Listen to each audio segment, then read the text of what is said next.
Bihar police constable exam के लिए महत्वपूर्ण प्रश्नों का यह टेस्ट है। इसको आप बनाते भी चलिए। इसमें सभी अच्छे लेवल का प्रश्न है जो एग्जाम में पूछे जा सकते हैं।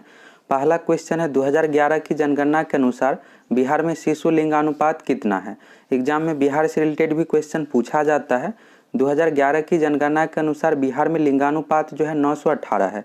इस क्वेश्चन में जो पूछा जा रहा है शिशु लिंगानुपात, शिशु लिंगानुपात में जो काउंट किया जाता है 0 से लेकर 6 वर्ष की आयु तक, सिर्फ इसमें 6 वर्ष की आयु तक काउंट किया जाता है। तो बिहार में बाल लिंगानुपात यानी शिशु लिंगानुपात जो है 935 है। सही आंसर होगा 935। और ओवरऑल लिंगानुपात यानी सभी उम्रों को मिलाकर जो लिंगानुपात है 918 है। तो यह भी आपको याद रख लेना है, 918 है। यह भी पूछा जाता है एग्जाम में। अगला क्वेश्चन है भारतीय कमल का वैज्ञानिक नाम है। भारत का राष्ट्रीय पुष्प जो है कमल है और एग्जाम में वैज्ञानिक नाम भी पूछ दिया जाता है। तो सही आंसर जो होगा फर्स्ट ऑप्शन इसका सही होगा, नेलम्बो न्यूसीफेरा। भारत का राष्ट्रीय पशु है बाघ है और बाघ का वैज्ञानिक नाम है पैंथेरा टाइग्रिस। और भारत का राष्ट्रीय वृक्ष है बरगद है और बरगद का वैज्ञानिक नाम है फैकस बेंथालिस। अगला क्वेश्चन है भारतीय राष्ट्रीय कांग्रेस की प्रथम भारतीय महिला अध्यक्ष कौन थी। भारतीय राष्ट्रीय कांग्रेस की प्रथम भारतीय महिला अध्यक्ष इस क्वेश्चन में पूछा जा रहा है। तो सही आंसर जो होगा इस क्वेश्चन का सी ऑप्शन, सरोजिनी नायडू। भारतीय राष्ट्रीय कांग्रेस की प्रथम महिला अध्यक्ष जो थी श्रीमती एनी बेसेंट और भारतीय राष्ट्रीय कांग्रेस के संस्थापक एवो ह्यूम थे। अगर सिर्फ यहाँ पर पूछा जाता कि प्रथम महिला अध्यक्ष कौन थी तो एनी बेसेंट होता। इस क्वेश्चन में जो पूछा जा रहा है प्रथम भारतीय महिला, तो भारतीय महिला सरोजिनी नायडू है। अगला क्वेश्चन है शैवाल और कवक के मिलने से लाइकेन बनता है जिसे कहा जाता है। लाइकेन में जो होता है कवक एवं शैवाल दोनों होता है। तो एग्जाम में यह भी पूछा जाता है। तो शैवाल में लाइकेन में जो होता है शैवाल और कवक दोनों और बनता है जिसे कहा जाता है कन्वर्जन कहा जाता है। तो डी ऑप्शन इसका सही हो जाएगा, कन्वर्जन। अगला क्वेश्चन है 50 डिग्री सेल्सियस का मान फ़ारेनहाइट में होगा। इसको बनाना सीख लीजिए कैसे बनाना है, एग्जाम में पूछ दिया जाता है इस तरह का क्वेश्चन। तो इस सूत्र का आपको प्रयोग करना है, C/5 बराबर F-32/9। इस सूत्र की सहायता से आप इस क्वेश्चन को बना सकते हैं। अब इसको अप्लाई कैसे करना है, तो यहाँ पर C है, C मीन्स है सेल्सियस, F मीन्स है फ़ारेनहाइट। अगर आपको मान एग्जाम यहाँ पर क्वेश्चन में फ़ारेनहाइट में दिया हुआ रहेगा तो F के जगह पर रखिएगा। अगर सेल्सियस में मान दिया हुआ रहेगा तो C के जगह पर मान रखना है। तो इस क्वेश्चन में 50 डिग्री सेल्सियस दिया हुआ है तो C के जगह पर 50 रख देंगे तो F का मान आ जाएगा। तो इस इक्वेशन की सहायता से आपको बनाना है। तो इस सूत्र को याद रख लीजिएगा, C/5 बराबर F-32/9। चलिए अब इसको बनाते हैं। तो C के जगह पर क्या करना है, 50 रख देना है। तो 50/5 हो गया बराबर F-32/9। अब इसको सॉल्व कर दीजिएगा, F का मान आ जाएगा। सॉल्व कैसे कीजिएगा, तो 50 है, बाय में 5 है, यहाँ पर बट्टा में 5 है। सॉल्व कीजिएगा 10 आ जाएगा, 10 में 9 से क्रॉस गुना कीजिएगा 90 होगा। F-32 बराबर 90 हो गया। तो F बराबर हो जाएगा 90 + 32। 90 में 32 जोड़िएगा तो 122। डी ऑप्शन इसका सही हो जाएगा, 122 आ जाएगा। सिर्फ आपको ये सूत्र याद रखना है, आप एग्जाम में बना लीजिएगा क्वेश्चन आसानी से। अगला क्वेश्चन है निम्न में से किस वर्ष रेगुलेटिंग एक्ट पारित किया गया था। रेगुलेटिंग एक्ट जो पारित किया गया था 1773 में। सी ऑप्शन इसका सही हो जाएगा।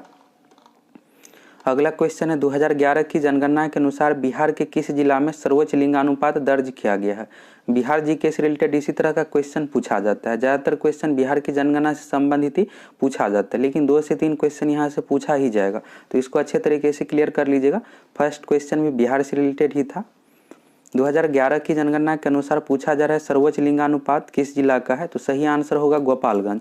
1021 लिंगानुपात है, यह भी याद रख लेना है। और सबसे कम लिंगानुपात जो है मुंगेर जिला का 876 है। एग्जाम में इस तरह से भी पूछ दिया जाता है कि बिहार में ऐसे कितने जिले हैं जिसका लिंगानुपात 1000 से अधिक है। तो मात्र एक जिला है गोपालगंज, 1021 लिंगानुपात। बाकी जितने भी जिला है सभी का लिंगानुपात 1000 से कम ही है। और सबसे कम है मुंगेर जिला का, सबसे अधिक हो जाएगा गोपालगंज। अगला क्वेश्चन है विश्व जल दिवस प्रतिवर्ष मनाया जाता है। इस तरह का बेसिक क्वेश्चन पर्यावरण से रिलेटेड पूछा जाता है। एक क्वेश्चन दिवस से रिलेटेड ही पूछा ही जाता है। फॉरेस्ट गार्ड एग्जाम में भी पूछा गया था, फॉरेस्टर एग्जाम में भी पूछा गया था। तो बिहार पुलिस कांस्टेबल में भी यहाँ से पूछा जाएगा। तो विश्व जल दिवस प्रत्येक वर्ष जो मनाया जाता है 22 मार्च को, और 22 मार्च को बिहार दिवस भी मनाया जाता है। अब नेक्स्ट यहाँ पर है 22 मई, तो विश्व जैव विविधता दिवस 22 मई को मनाया जाता है। विश्व पृथ्वी दिवस 22 अप्रैल को मनाया जाता है और 5 जून को विश्व पर्यावरण दिवस मनाया जाता है। 16 सितंबर को ओजोन संरक्षण दिवस या ओजोन दिवस मनाया जाता है। ये सभी पॉइंट आप जरूर याद रख लीजिएगा। अगला क्वेश्चन है अंतर्राष्ट्रीय न्यायालय स्थित है। अंतर्राष्ट्रीय न्यायालय जो स्थित है हेग में, ये ऑप्शन इसका सही हो जाएगा। देश का नाम याद रखना है नीदरलैंड, नीदरलैंड में हेग है, सही आंसर हो जाएगा हेग में। और इसमें टोटल जजों की संख्या भी याद रखना है। तो अंतर्राष्ट्रीय न्यायालय में टोटल जजों की संख्या 15 है और कार्यकाल जो है 9 वर्ष है। तो एग्जाम ऐसे भी पूछ दिया जाता है कि अंतर्राष्ट्रीय न्यायालय में टोटल जज की संख्या कितनी है, तो 15 है और कार्यकाल है 9 वर्ष का। स्थापना जो हुई थी 1946 में। अगला क्वेश्चन है भारत की संविधान में चुनाव प्रणाली का प्रावधान किन अनुच्छेद में किया गया है। तो चुनाव प्रणाली का जो प्रावधान है भारतीय संविधान के भाग 15 में और अनुच्छेद 324 से लेकर 29 तक। तो बी ऑप्शन इसका सही हो जाएगा। भाग 15 यह भी याद रख लेना है आपको। अनुच्छेद 324 में निर्वाचन आयोग के बारे में वर्णन है और अनुच्छेद 326 में वोट देने के अधिकार के बारे में वर्णन है। तो एग्जाम में पूछ दिया जाता है कि वोट देने का अधिकार अनुच्छेद कौन सा अनुच्छेद में, तो अनुच्छेद 326 में है।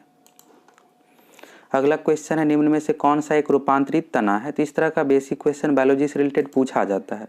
तो इसमें से जो रूपांतरित तना है आलू तना है, गाजर और मूली जो हो जाएगा जड़ हो जाएगा, शकरकंद कंद का रूपांतरित है। अगला क्वेश्चन है मयूरभंज खनिज क्षेत्र स्थित है। मयूरभंज खनिज क्षेत्र जो स्थित है उड़ीसा राज्य में, बी ऑप्शन इसका सही हो जाएगा। अगला क्वेश्चन है ब्रायोफाइट्स पादप सामान्यतः पाए जाते हैं। ब्रायोफाइट्स पादप सामान्यतः जो पाए जाते हैं नमी क्षेत्र में, सी ऑप्शन इसका सही हो जाएगा, नम एवं छायादार आवासों में। अगला क्वेश्चन है भारत का सबसे अधिक लीची का उत्पादक राज्य है। तो भारत का सबसे अधिक लीची का उत्पादक राज्य है बिहार, फर्स्ट ऑप्शन इसका सही हो जाएगा।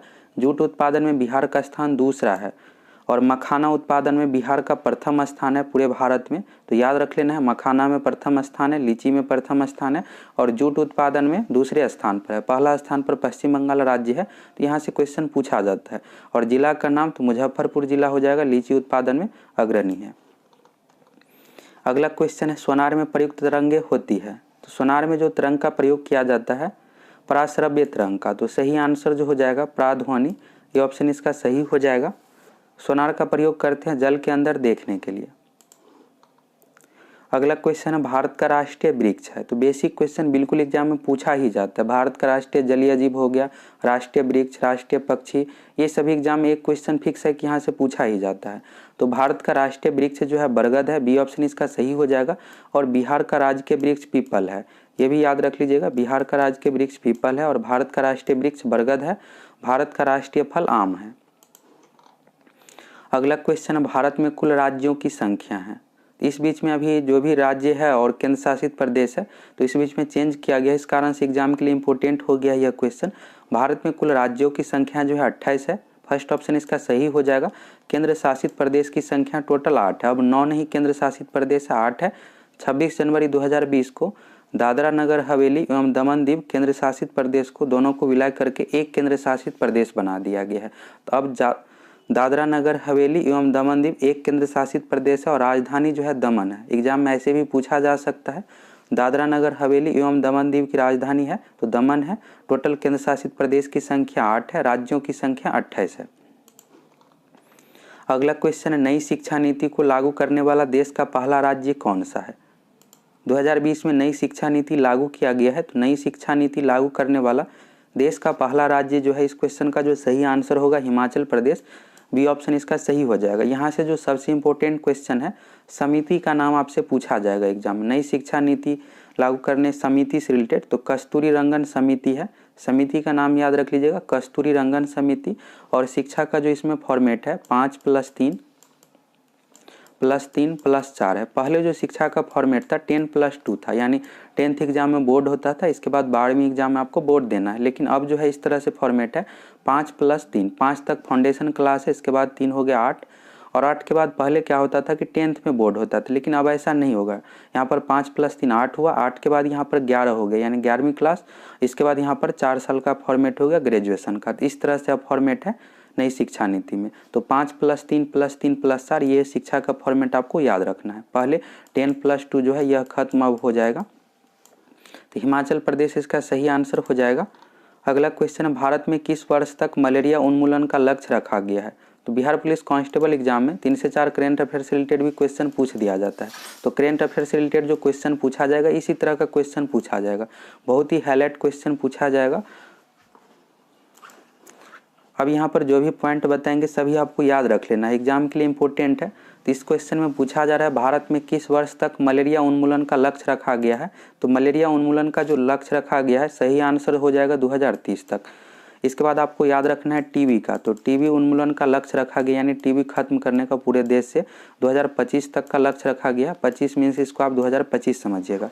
इसके बाद हो गया हेपेटाइटिस, हेपेटाइटिस खत्म करने का जो लक्ष्य रखा गया है 2030 तक, और भारत से 2014 में ही पोलियो खत्म हो गया है। WHO विश्व स्वास्थ्य संगठन द्वारा 2014 में भारत को पोलियो मुक्त घोषित कर दिया गया है। तो 2014 में पोलियो मुक्त हो गया है, टीबी हो गया 2025, हेपेटाइटिस हो गया 2030, और मलेरिया उन्मूलन का लक्ष्य रखा गया है 2030 तक।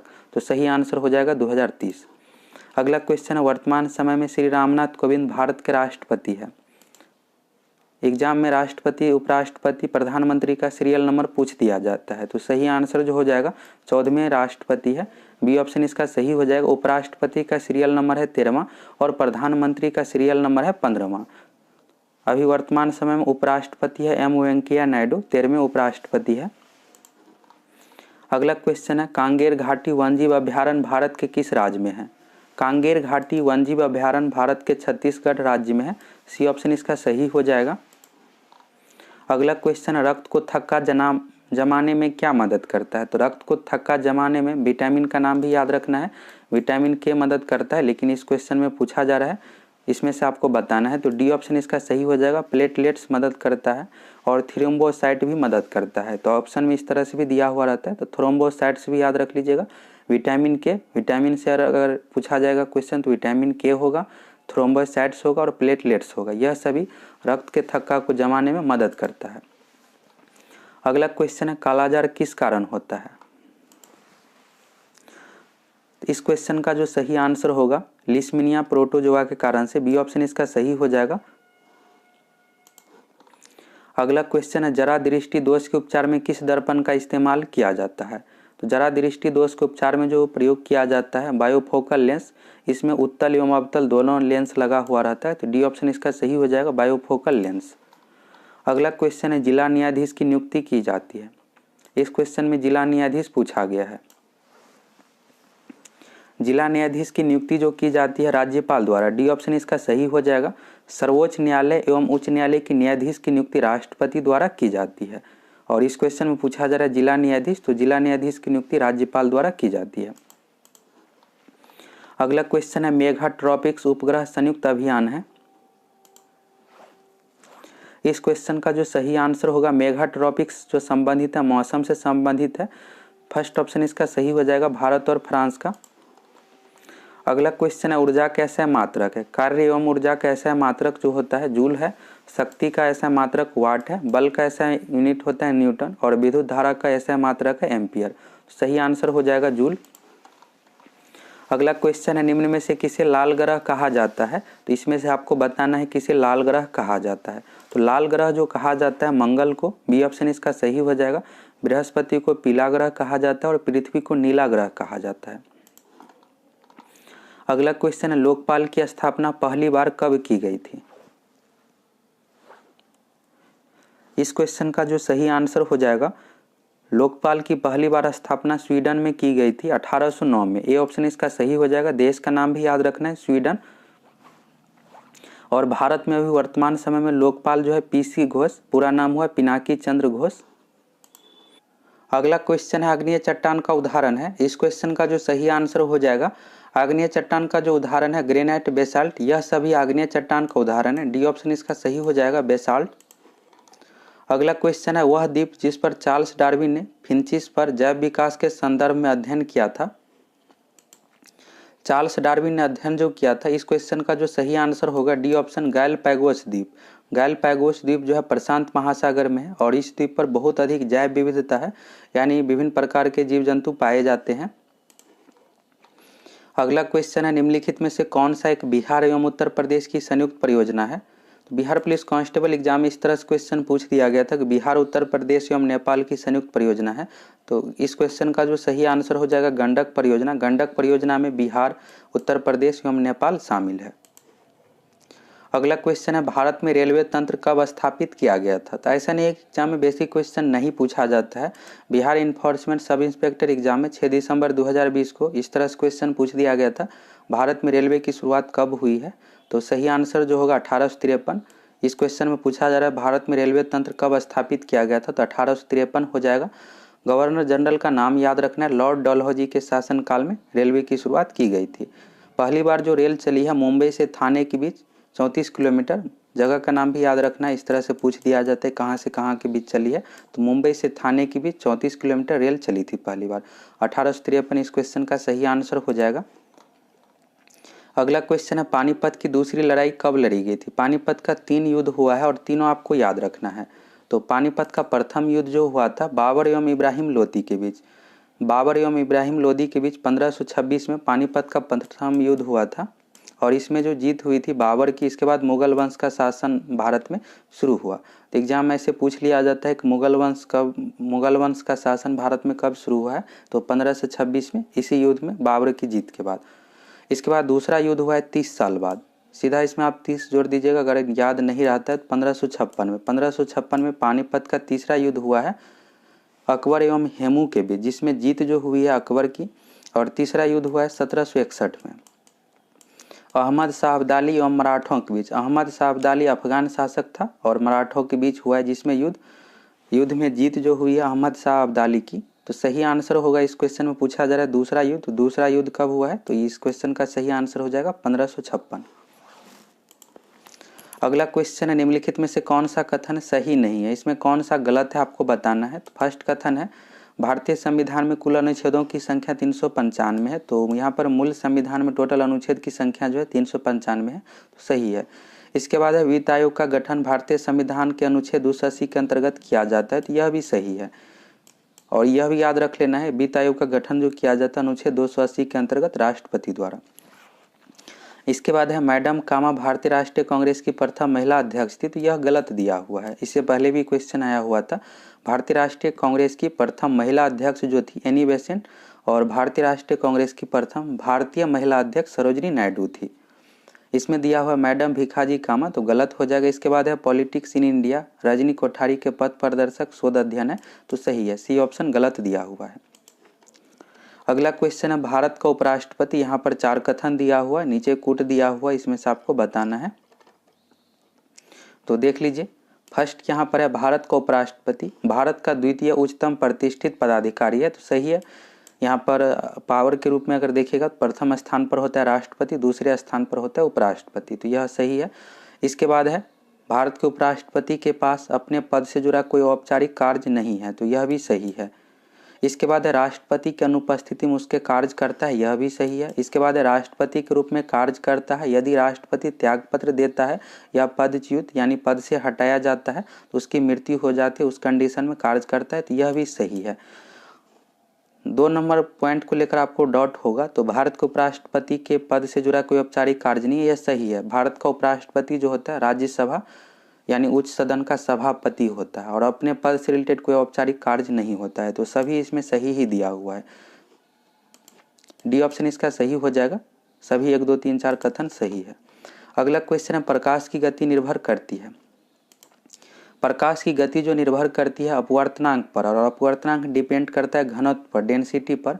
इस क्वेश्चन में प्रत्यास्था जड़त्व दिया हुआ है, प्रत्यास्था और जड़त्व पर डिपेंड नहीं करता है। तो सही आंसर जो हो जाएगा इस क्वेश्चन का डी ऑप्शन, न ही माध्यम की प्रत्यास्था और न ही जड़त्व पर। अगला क्वेश्चन है, पीयूष ग्रंथि कहाँ पर स्थित होती है। इस क्वेश्चन का जो सही आंसर हो जाएगा, पीयूष ग्रंथि जो पाई जाती है मस्तिष्क में, फर्स्ट ऑप्शन इसका सही हो जाएगा। पीयूष ग्रंथि से रिलेटेड एग्जाम में बहुत सारे क्वेश्चन पूछा जाता है। पीयूष ग्रंथि का जो इंग्लिश नाम है पिट्यूटरी ग्लैंड है। ग्लैंड मीन्स हो गया ग्रंथि, पीयूष का हो गया पिट्यूटरी ग्लैंड इंग्लिश नाम इसका है। अगला क्वेश्चन है पीयूष ग्रंथि कहाँ पर स्थित होती है। अगला क्वेश्चन है पीयूष ग्रंथि कहाँ पर स्थित होती है। पीयूष ग्रंथि से रिलेटेड एग्जाम में बहुत सारे क्वेश्चन पूछा जाता है, तो यहाँ पर जितने भी पॉइंट बताएंगे सभी पॉइंट को क्लियर कर लीजिएगा। पीयूष ग्रंथि जो पाई जाती है मस्तिष्क में, फर्स्ट ऑप्शन इसका सही हो जाएगा। पीयूष ग्रंथि का इंग्लिश नाम है पिट्यूटरी ग्लैंड। पीयूष ग्रंथि मस्तिष्क में पाई जाती है और इसे जो कहा जाता है मास्टर ग्रंथि। शरीर की सबसे छोटी ग्रंथि है पीयूष ग्रंथि और शरीर की सबसे बड़ी ग्रंथि है यकृत। यकृत का ही दूसरा नाम जिगर है। शरीर की सबसे बड़ी ग्रंथि है यकृत और शरीर की सबसे छोटी ग्रंथि है पीयूष ग्रंथि। पीयूष ग्रंथि से वृद्धि हार्मोन का स्राव होता है। अगला क्वेश्चन है निम्न प्रदूषकों में से कौन जैव विघटित है। जैव विघटित यानी जिसको जीवाणु कवक द्वारा अपघटित किया जा सकता है, तो पारा, प्लास्टिक, एस्बेस्टस यह नहीं होगा। प्लास्टिक लाखों साल तक इसमें कोई भी चेंज नहीं होता, जैसे है वैसे ही रहेगा। इसी तरह से पारा, एस्बेस्टस भी है। लेकिन बी ऑप्शन में दिया हो वाहित मल, तो वाहित मल को बिल्कुल जीवाणु कवक द्वारा अपघटित किया जा सकता है, बैक्टीरिया द्वारा। अगला क्वेश्चन है ब्रह्मपुत्र नदी बांग्लादेश में क्या कहलाती है। इस तरह का बेसिक क्वेश्चन एग्जाम में पूछा जाता है तो गलत होने का बहुत ज़्यादा चांस रहता है, तो इसको अच्छे तरीके से याद कर लीजिएगा।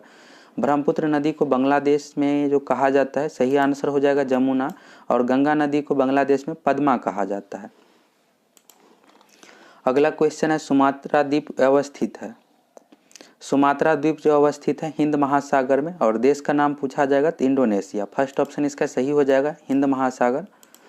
अगला क्वेश्चन है निम्न में से किसे सैग्यूओरस कहा जाता है। सैग्यूओरस जो कहा जाता है मच्छर को, डी ऑप्शन इसका सही हो जाएगा।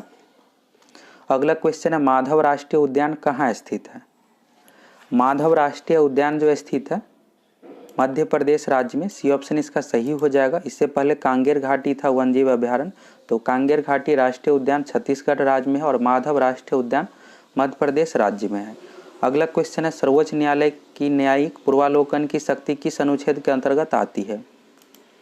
सर्वोच्च न्यायालय की न्यायिक पूर्वालोकन की शक्ति अनुच्छेद 137 के अंतर्गत आती है। इसका वर्णन जो अनुच्छेद 137 में, यहाँ पर दो ऑप्शन में अनुच्छेद 137 है, तो फर्स्ट को ही सही मानिए।